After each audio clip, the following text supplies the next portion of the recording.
Hi, my name is Mike Dillard, and this is Self-Made Man, the podcast for those who want to leave their mark on the world and create a legacy of honor, integrity, and achievement in every aspect of your life. I'm glad you're here, and once again, it is time to forge your destiny.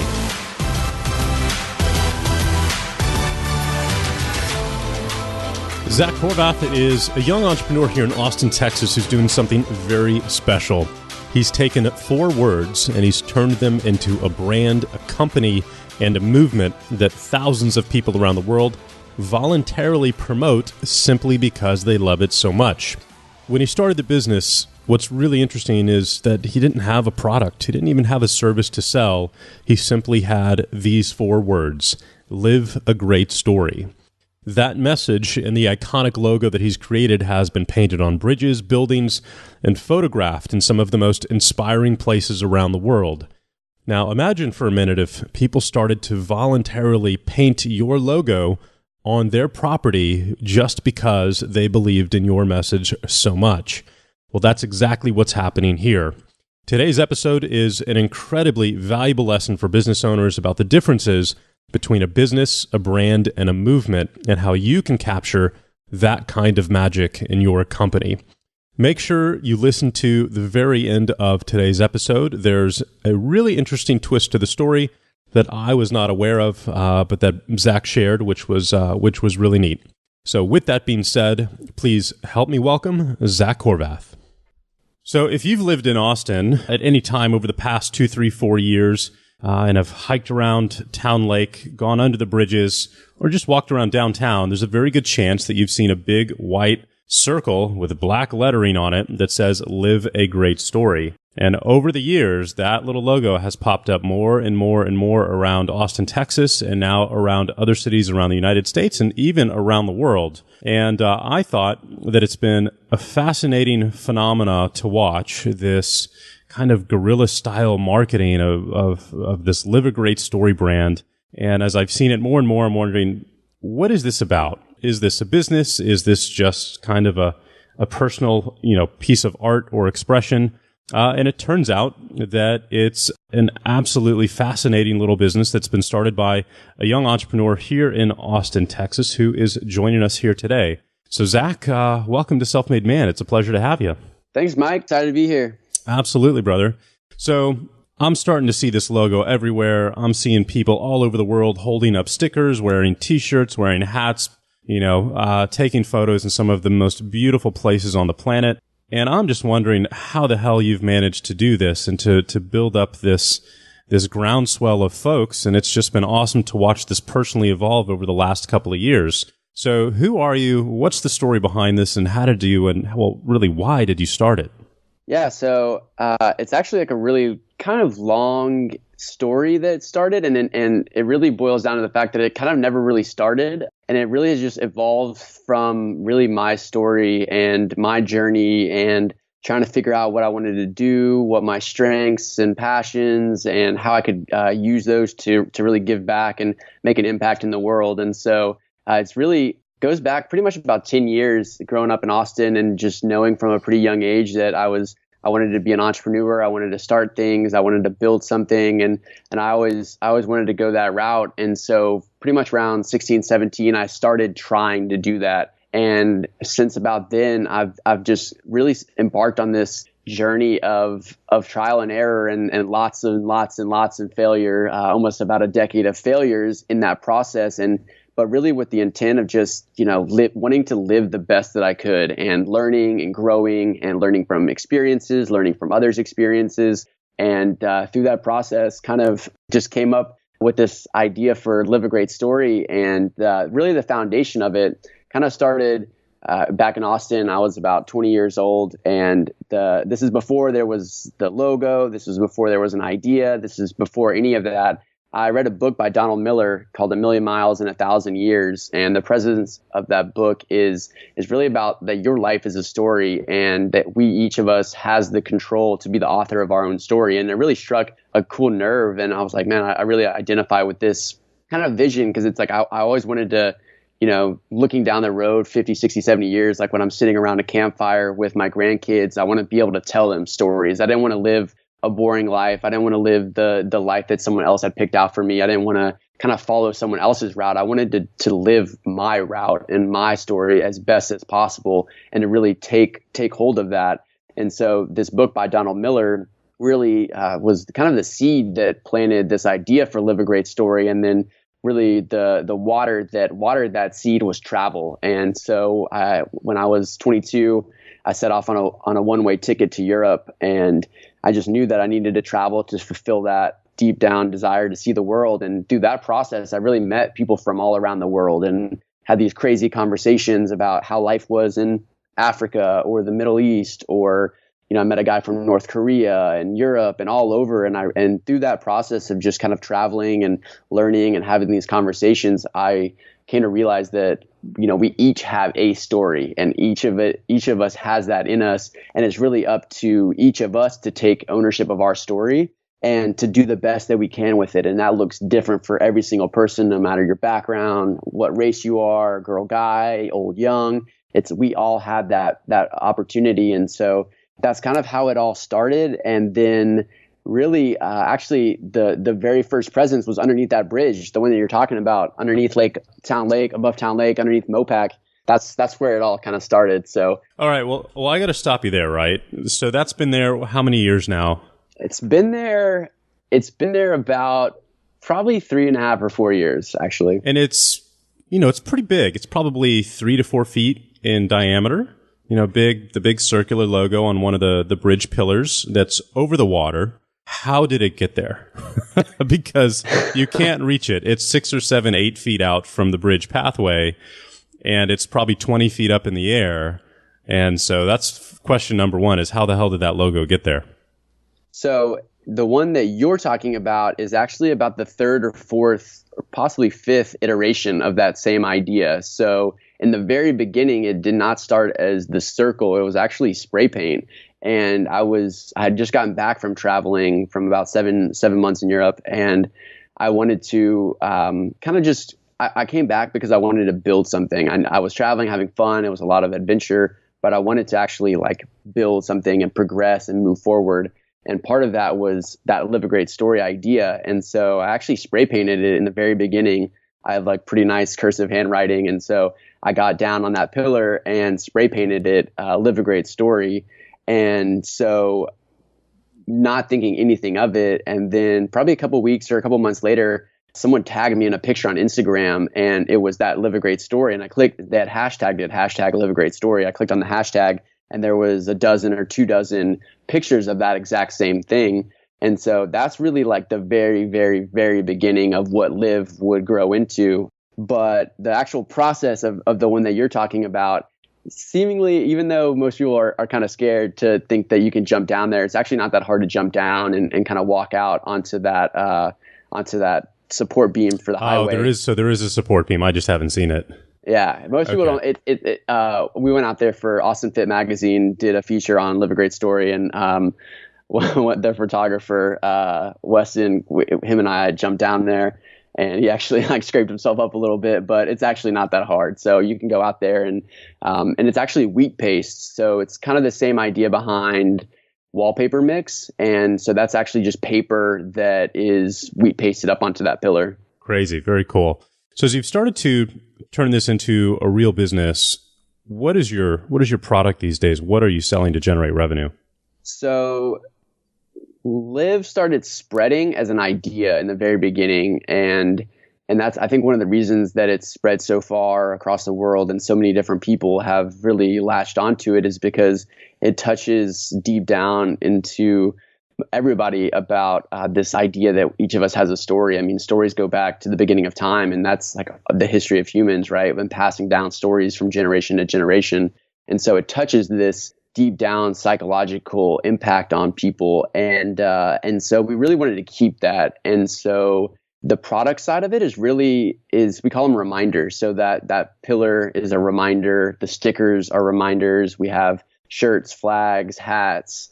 We call them inspiration kits. They're all just reminder products. And so that's the physical product side of what Live a Great Story is all about. And that's kind of the introduction into the brand. It really we say that our stickers are the most inspiring stickers in the world and that they're magic, because when you take that sticker, kind of like you've noticed in real life, but if you can put that on like the back of your phone is the number one spot, or, maybe on your car or on your laptop, and you just go out into the world with that reminder, that it really sparks these amazing connections with other humans, and it creates this interaction.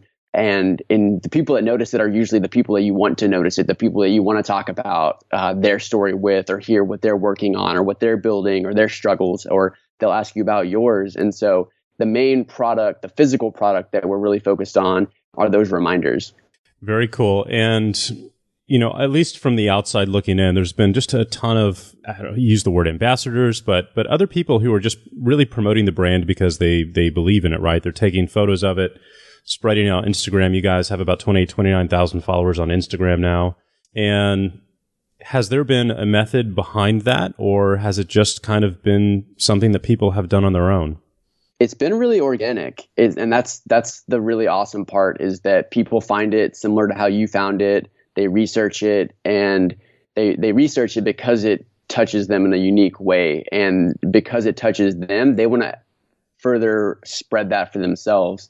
And so all of our ambassadors, we've never paid anybody to market it. We've never paid anybody to, give it a shout out or anything like that, because the people that are spreading it, that are taking pictures in Machu Picchu or Kilimanjaro or, Southeast Asia or whatever, are doing it because they want to do it. They love it. And it really inspires them to go out and live their best story. And so now we actually have a formalized ambassador program. Literally just yesterday, we launched season 2 of our ambassador program. We now have 200, I think, ambassadors it's a private Facebook group. We do like weekly challenges. We have accountability buddies. We have a reading group or like a book club. And then we have meetups and things like that, so that we can kind of focus on bringing people together in real life or digitally, so that they can inspire each other. Very cool. What have been some of the biggest challenges that you've had to go through, and what have been some of the biggest lessons learned along the way?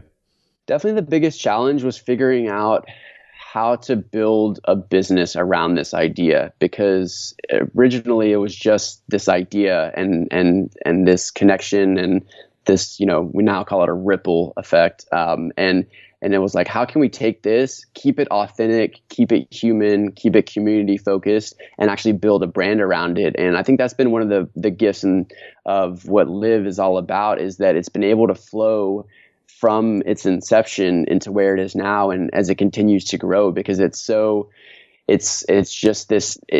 authentic presence that people want to be a part of, and we don't want to corrupt that with necessarily on the business side. We don't want to like try to, and so that navigating that fine line of keeping it real, giving back as much value as we can to our community, and figuring out how to actually like build it into a sustainable business has definitely been a long ride, and we're still kind of in the beginning stages of a lot of it. I mean, it's really been word of mouth for the last 3 years, and from person to person, and people just being ambassadors on their own and going out and building communities around it. It's really happened very organically. And so just figuring out how to do that in the most responsible and authentic way has been quite a challenge. And then also growing it to include more people. Like, how do we do that while still remaining authentic and doing it with the purpose of making, we really just want to inspire people. Like, that's at the heart of what Live a Great Story is all about, is inspiration. And how can we inspire more and more people across the world and build a community, the biggest community of inspiration? I've seen the logo in a few other places. I know there's one right downtown at a CrossFit gym on the wall, right, facing I-35. How have you managed to pull that off? Is that a partnership with someone at the gym, or how did that come about? That one came about because, much like this conversation and much like all of Live, Jeremy, who's one of the co-founders of CrossFit Central, he reached out and he saw it and was curious and liked it. And so we were talking, and he said, I want to put up the biggest one. And so that's an 8-foot reminder, which is pretty big. And there's also, there's one that's facing I-35, and then there's one on the other side of that same building, and that's the biggest one. And it's really cool because they take group pictures in front of it, and he just, he's all about the idea behind it, right? And he wants to he is making a massive impact in the like not only the health scene in Austin and kind of the CrossFit community, but in the community as a whole, is empowering people to go out and really accomplish bigger and bigger things with a focus, kind of rooted in health. And so most of those, not all of them, some of these reminders are kind of put up without consent. We don't cross any boundaries with vandalism or damaging private property or, mostly it's kind of city items that usually the city takes care of. And so, luckily in Austin, someone at the city has our back. They for some reason love to leave our stuff up, which I'm super grateful for. And, but so some of them, it's just partnerships. And once again, it's none of it's paid. It's all just because we want people to spread it and be impacted by it and to make an impact and kind of ripple that forward. One of the other companies out there that just immediately comes to mind when I think of Live a Great Story is Life is Good, right? So what was that, 10, 12 years ago, Life is Good t-shirts started popping up everywhere. And within a few years, Life is Good is now a $100 million apparel brand, basically. And for me, that's exactly what your business looks like as well. Did you study any part of their business model, or do you feel any relation between the two companies? Yeah, absolutely. So that they were started by two brothers, and they have an amazing story, and they've done a lot of really awesome things with what they're doing with Life is Good. And so, yeah, we definitely get compared to them a lot. And they're, I've been researching a lot on like Facebook marketing and audience insights and stuff. And so they're one of our target audiences with that. But they're kind of the older demographic. So if you look at their stuff, it's pretty much about 45 and up. And their brand, like their tagline is optimism. So they're all about optimism.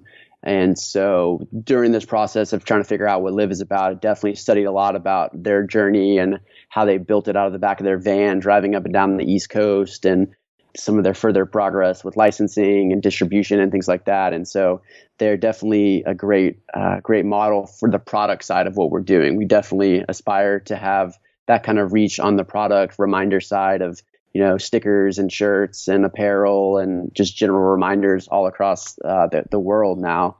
So they're rock stars for sure. So I want to switch gears a little bit into the actual execution behind, the products that you guys sell, the shirts, the hats, the stickers, the flags, things like that.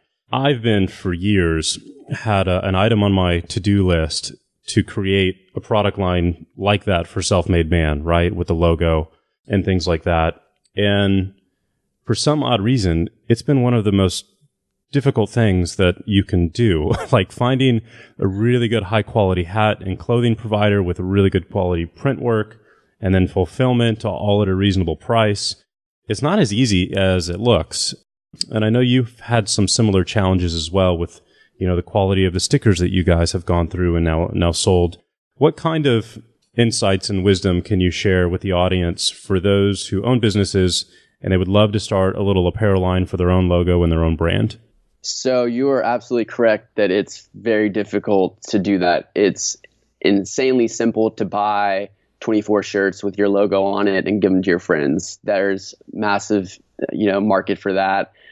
It's really easy to do that. But then scaling that from a business side gets very complex really quickly. So, and it's something that I've had a lot of false starts with Live. I mean, I was for many, many years from the beginning of Live until like only about 6 or 7 months ago, I was pretty much shipping everything out of my house. I was, juggling different manufacturers. I had a pretty big mess up with a company out of LA that I thought was going to be kind of the cure-all for the solution for distribution. And it ended up being a massive financial and time setback for the brand.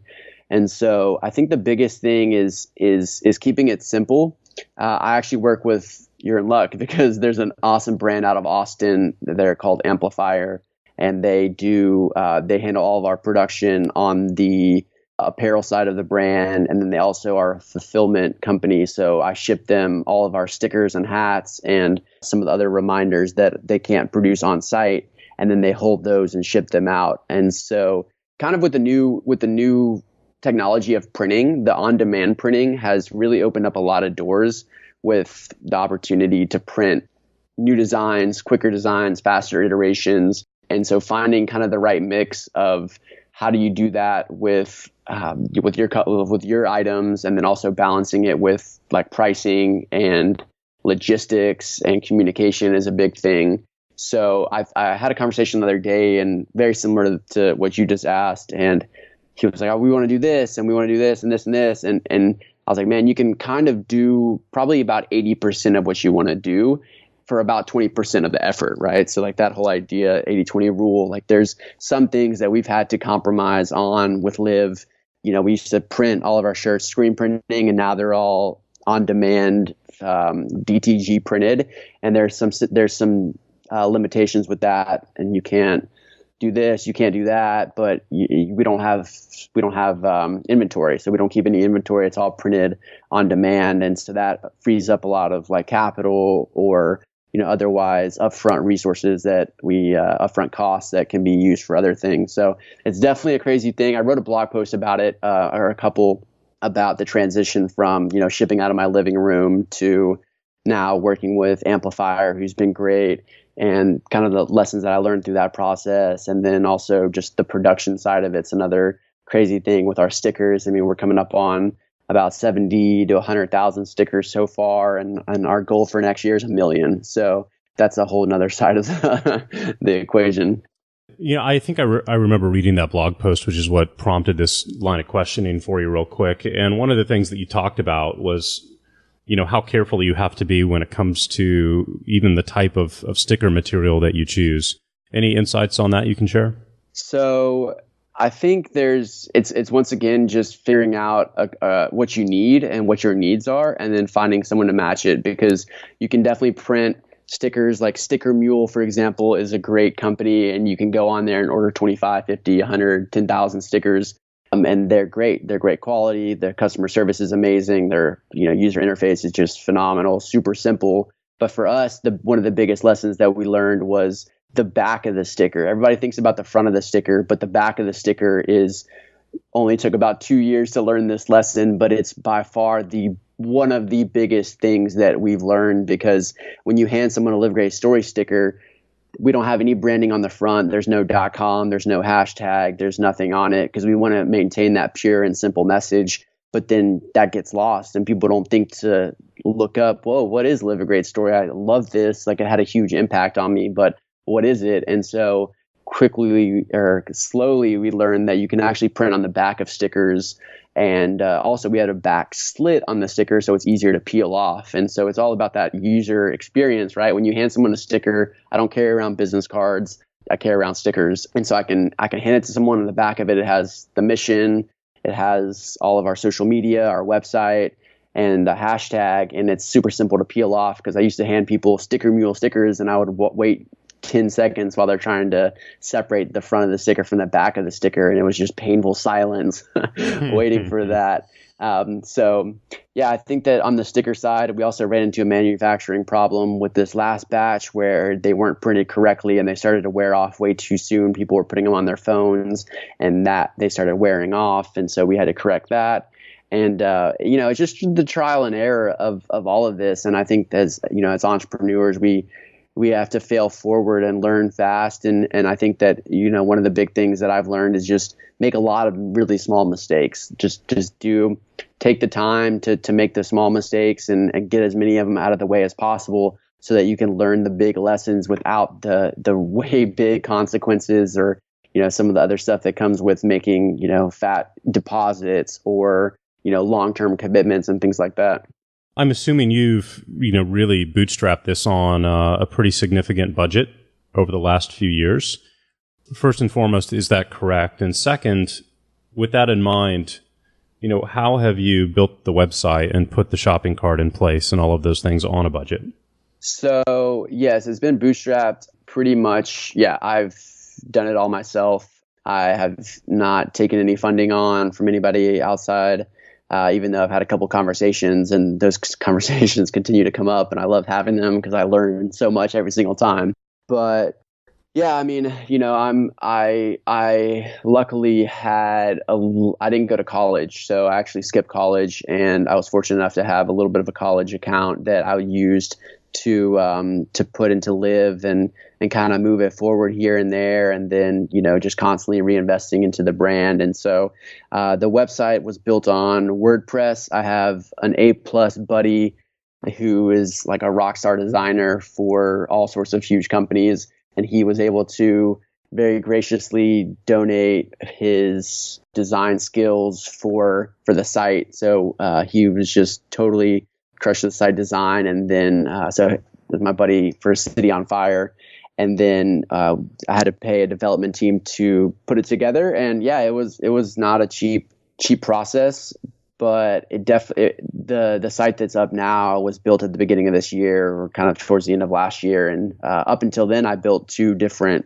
WordPress sites on my own with different themes. And for pretty much 2 years and some change, I built the own site. And at this point, I felt like it was kind of next level to get some more professionalism into it, have the design on point and everything. And I'm actually now kind of thinking we're on WordPress, but as the more and more that I get into the digital marketing world, I'm kind of debating about switching over to Shopify just because of some of their integrations and things like that. So we'll see when that happens. Yeah, I was actually just going to ask you that if the site was on WordPress, but if you were if you were using Shopify, because that would make the most sense to me.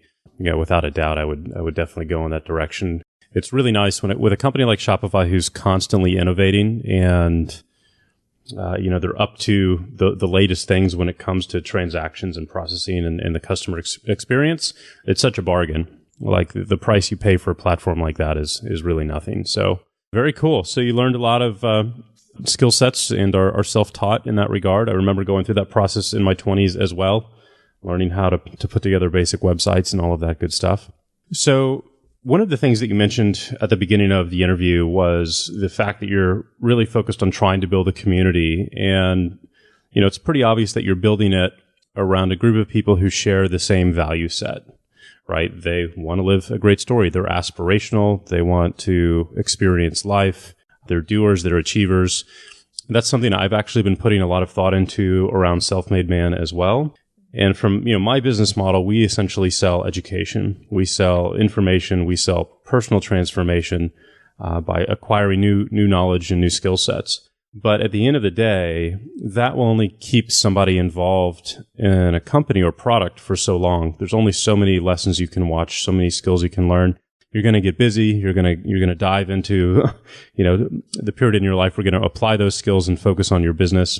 And so that's not enough. There has to be an additional piece of it. And the big piece around that, the conclusion I've come to is very similar to you, which is community. If we can keep a community aspect plugged into the brand where people can either get together, share their experiences, network, whatever it may be, that gives them an entirely different reason to stay involved with the company. So you guys obviously have that as a big priority as well. How have you gone about that thought process and actually built a community for Live? So up until only about a couple months ago, it was kind of scattered. And even though the heart of what Live is all about is that inspiration and building a community, it was once again a lot of false starts with it and trying to figure out what is an ambassador, how does an ambassador program work, trying to learn about that from other people. And so really just about 3 months ago, I brought on my first employee, Annabelle, and she was really the one that spearheaded our ambassador program to kind of to formalize it and add structure and really build it out into something that's scalable, that adds value and really has a heart and soul that is what Live a Great Story is all about. And so we launched the first season back about 3 months ago, and it was, it just went great. It was a lot of the people that had been kind of scattered around from the beginning of Live that had picked it up here and there. And we just kind of brought them all together and said, how can we help you? What are your strengths? What are your weaknesses? What are you looking for in terms of this? And it was just awesome to see people coming together from different, we had one person from another, or 2 people from another country at that point. and but all over the country. And we had people in certain, like, for example, in Phoenix, there were two ambassadors that ended up meeting up. They had never known each other before that. They became friends, and now they hang out all the time. And now so just connecting people, because this is one thing that Jeremy, the founder of CrossFit, said, that he was like, hey man, like, one thing that I've realized is that life is a story, right? That each of our journeys is a story. And one thing I've realized is that it's a love story. And in the process of all of this is that it's all about the people that you surround yourself with, and like the impact that you can make, and really like loving people and contributing to people. And that's exactly what we're trying to do with our community. And how can we do that as best as possible and give back? And so we just launched our season 2 ambassador program. So we jumped from about 30, 50 people to now 200 people. Yesterday, everybody was introducing themselves on the group, and it was the most amazing, like heart-filling, energizing process of just sitting there and seeing these people from, all walks of life, all different backgrounds, sharing their story about, maybe eating disorders or running a business or having struggles with this and that, and sharing it so openly, and people commenting and sending love and sending support, or, oh, hey, you're in Oakland, I'm in Oakland too, let's meet up, let's grab coffee, or, we have this event coming up, like, yeah, for sure, I'll be there. And this just, and so much love and support from total strangers, but tied together with that, kind of inner thread of just, humans. I think that the big, at the heart of what Live a Great Story is that we all look different, talk different, come from different places, all these things that seemingly make us different. But at the heart of it, we're all just people, we're all just humans, and we're all just here for a small blink of an eye. And how can we do the best that we can? And how can we bring those people together? All of us build a community of people that can ripple out, right? Because it just takes a couple people that are on fire to light the world on fire. I think that quote that's like, don't ask what the world needs, ask what lights you on fire, because the world needs more people that are on fire. And so that's really like at the heart of what Live a Great Story is. We can sell products, we're going to sell millions of stickers, and we're going to tell more stories and create more content and have like educational sources. But really that all boils down to like bringing people together, and in a way that can reach places that necessarily we can't go, like we can't necessarily go, or like, these small crevices of day-to-day life where because you're part of the Live a Great Story community, you open the door for people, you smile, you're nicer, you offer a helping hand. And those are the things that you can't quantify that. You can't measure it. It's not like a thing that you can check off. It's just that, like, that energy and that authenticity and that love and that humanness that we just want to take and combine into a group so that group can go spread across the world. And I'm assuming really the ambassador program you have around this is strictly around that mission, right? That value set and that mission, rather than what is traditionally thought of when the word ambassador is used is, typically there's, affiliates, right? Or there are people who are promoting it and there's an affiliate commission attached to the sales. Is that a component of it also? Or is it strictly just, hey, this is a group of people who are aligned around the mission that we have together? So, yes, this as it looks right now, that it's purely the mission, and it's purely people that want to be a part of something. And like I said, we've never paid anybody or offered any sort of compensation for that. We are looking to do more of that from the affiliate side. So it's pretty much in the next probably quarter that we're trying to implement that. But once again, it's like yeah, sure, there's a lot of people out there with crazy followings and huge reach and everything, but we don't want to just pay them to be fake and to spread this. Like, the heart of Live is so real. And as soon as you dilute that with like a monetary compensation or something where it really detracts from that authenticity, then that's a no-go. And so we definitely do want to build out that affiliate process. I mean, we can definitely reward people for spreading Live, but it's just figuring out how to do that the right way. Cool. That's awesome. So final question for you as we get ready to wrap up here today. Any words of wisdom for young entrepreneurs out there who are in the process of starting their first business? Go for it. I think we live in such an amazing time of opportunity right now that you can listen to a podcast like this. I listened to your podcast with that 18-year-old social media guy this morning on the treadmill. I forget what his name was. Yeah, Connor. Yeah, Connor Blake. That was like awesome, and I was like, man, like what he went through and like his journey. I thought that was really cool, and I think that's what it's about. There's so much opportunity to hop on YouTube and learn and listen to podcasts and read books. And I think that there's not really a failure to it, right? Like the traditional way that we learn and is you did well on the test or you did bad on the test, or you've passed this class or you failed this class, and don't fail. Like the red marker is bad. Don't do this, don't do that. Like follow the rules, stay in line. And we're in a time where that all of that goes out the window, and that you can totally circumvent all of that by just learning. And for me, it took a lot of learning. This is probably like business or venture number 7, 8, 9, 10 or something like that, where I've spent pretty much the last decade trying to figure out what that is for me. Like, what am I good at? What do I like doing? I didn't go to college. I never had like a real job. I worked at a bar. I worked at a bakery.